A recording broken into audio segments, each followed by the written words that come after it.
Bonjour, bonjour, bonsoir, bonsoir plutôt parce qu'il fait nuit à Las Vegas. Enfin, de toute façon, il y a les rideaux partout, donc on ne verra rien. On est chez Fantex et Metallic Gear en même temps. Et donc, on va vous montrer les nouveaux produits de la marque.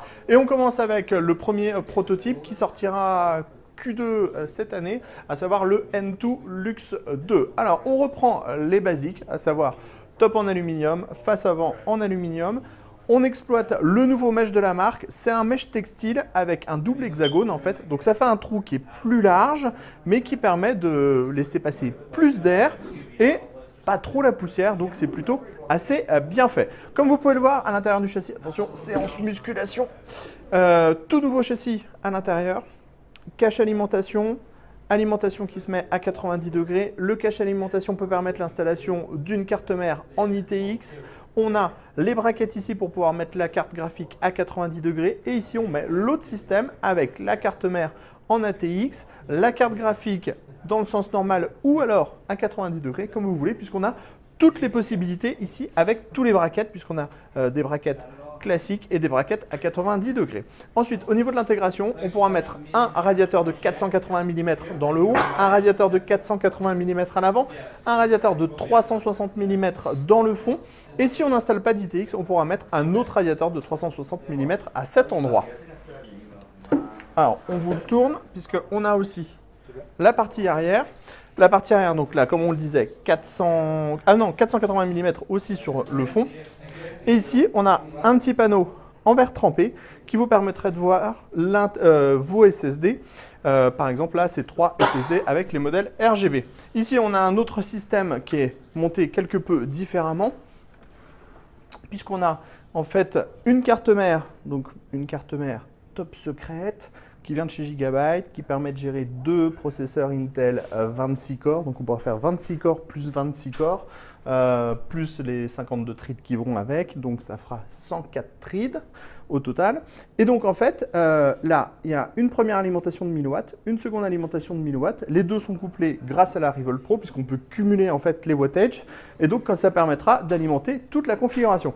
Bien sûr, on pourra aussi faire du stockage si on a envie. On a des petits rubbers sur les côtés. Mais sachez que ces deux boîtiers sont pour le moment des prototypes.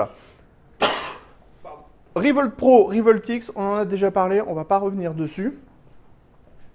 On continue avec le Eclipse P600S.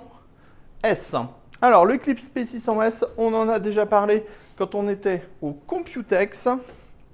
C'est donc un boîtier qui veut faire un petit peu le boîtier silence et le boîtier performance. Donc en fait, on a de l'acier.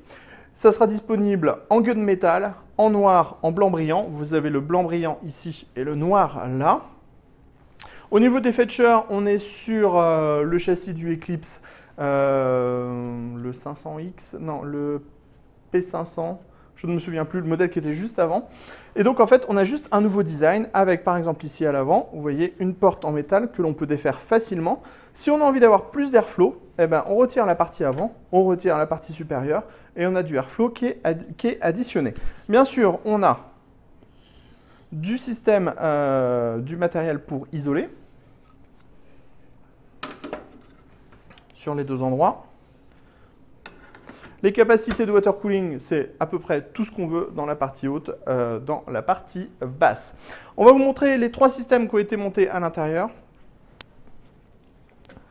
Alors, ici, on est sur un système avec une carte mère ATX et un système water cooling. Alimentation dans le bas, radiateur de 360 mm dans la partie avant et grosse carte mère.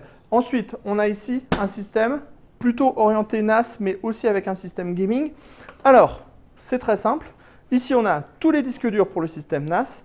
On a la grosse carte graphique pour jouer avec la carte mère pour jouer, le système de refroidissement. Et ici, on a tout simplement une carte mère ITX qui permet de faire la gestion des disques durs et du système NAS.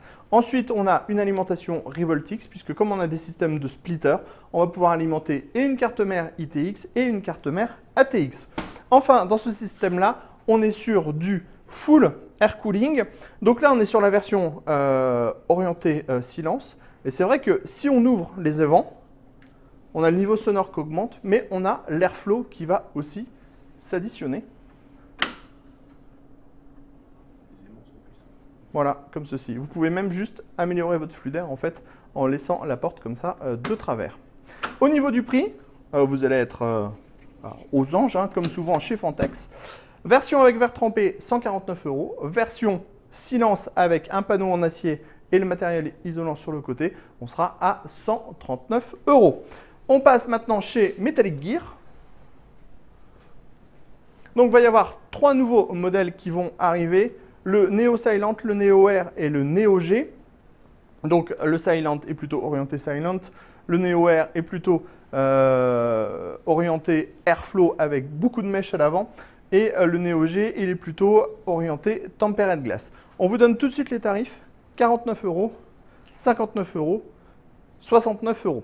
Pour 49 €, vous aurez un boîtier Silent avec un panneau en verre trempé, une bonne finition, des évents sur le dessus, un ventilateur à l'arrière, un cache alimentation, bref, tout ce qu'on a sur les autres châssis de Metallic Gear, puisqu'on reprend les châssis des Metallic Gear classiques qu'on a déjà testés sur le site. Sur ce modèle-là, ce sera livré avec 2 ventilateurs RGB, et sur ce modèle-là, on aura 2... It's 2 fans? Ok. Yeah. Et sur celui-là, on aura 2 fans qui seront en ARGB, donc clairement pour le tarif, c'est très intéressant. Dernier point, des nouveaux ventilateurs qui viennent de chez Metallic Gear qui s'appellent les Skiron. Est-ce qu'on skiera bien cet été ou cet hiver? Elle était nulle la blague. Donc, c'est des ventilos qui sont simples, classiques. On a quand même des rubbers en caoutchouc, un cadre. Ça commence à partir de 5,90 €, 6,90 € en 140 mm. Ensuite, on a les modèles RGB classiques qui vont être à 9-12 € je crois, et les modèles ARGB comme ceux-là qui seront à 15 et 18 € environ. Les nouveautés chez Fantex et Metallic Gear, c'était tout. On vous dit à très bientôt.